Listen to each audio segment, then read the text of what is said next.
আজ বানাবো লাল লাল ঝাল ঝাল আলু দিয়ে দেশি মুরগির ঝোল। একটা কড়াই বসিয়ে তাতে একটু সাদা তেল দিয়ে, আপনারা চাইলে সর্ষের তেলও ইউজ করতে পারেন। তেলটা আমি গরম হতে দেব। তেলটা আমি সারা কড়াইয়ে নেড়ে চেড়ে গরম করে নেব। তেল গরম হয়ে গেছে, এর মধ্যে ফোড়নের জন্য দিয়ে দেব গোটা গরম মশলা। এটা ভালো করে নেড়ে ছেড়ে গন্ধ বেরোলেই এর মধ্যে আমি দিয়ে দেব আগে থেকে কেটে রাখা পেঁয়াজ। আমি 8টার মতো পেঁয়াজ কুচিয়ে নিয়েছি। এর মধ্যে দিয়ে দেব 1 চা চামচ লবণ, যাতে পেঁয়াজটা নরম হয়ে ভালো করে ভাজা হয়।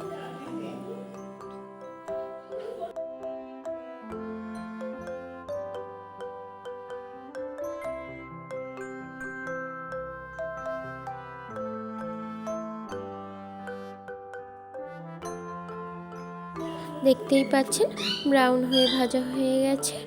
এবার আমি দিয়ে দেব আদা রসুন বাটা। এটা ভালো করে ভেজে নেব যাতে কাঁচা গন্ধ না থাকে। আমি গ্যাস আস্তে করেই পেঁয়াজ ভেজে নিচ্ছি।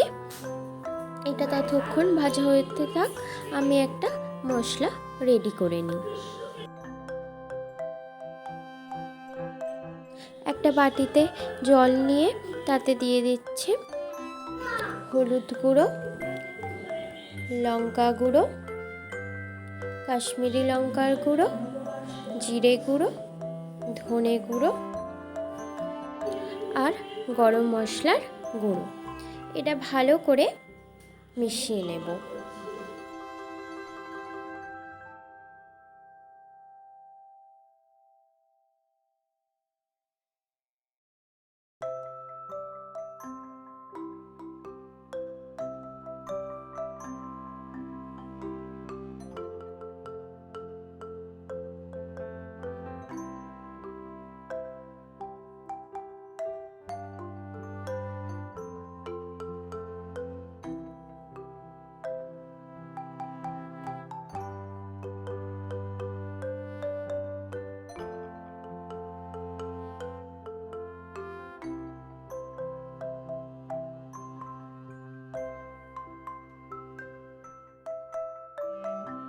এখানে আমার আদা রসুন ভাজা হয়ে গেছে। এবার আমি দিয়ে দেব ওই মশলাটা দিয়ে আমি ভালো করে কষিয়ে নেব। আর দিয়ে দেব আগে থেকে কেটে নেওয়া টমেটো। আমি এখানে টমেটো 4টে নিয়েছি। এবার মশলাটা আমি ভালো করে কষিয়ে নেব যতক্ষণ না পর্যন্ত তেল ছাড়ে।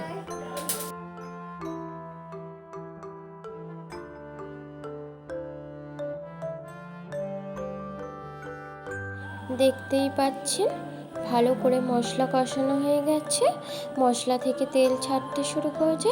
ঠিক এই সময় আমি দিয়ে দেব 1 কেজি 200 মতো দেশি মুরগির মাংস। এবার এটাকে ভালো করে মশলার সঙ্গে মিশিয়ে নেব, মিশিয়ে ভালো করে কষিয়ে নেব। ভালো করে কষিয়ে নিয়ে এর মধ্যে দিয়ে দেব পরিমাণ মতো জল। এটা আমি দেখাতে ভুলে গেছি, তার জন্য ক্ষমা প্রার্থী। এটা আমি ভালো করে ফুটিয়ে নেব প্রায় 15 মিনিট। এবার দিয়ে দেব আগে থেকে ভেজে রাখা আলু দিয়ে আবারও ভালো করে ফুটিয়ে নেব।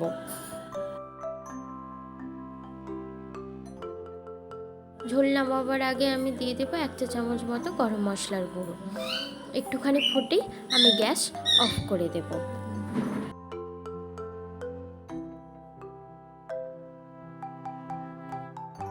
আমাদের ঝোল রেডি হয়ে গেছে।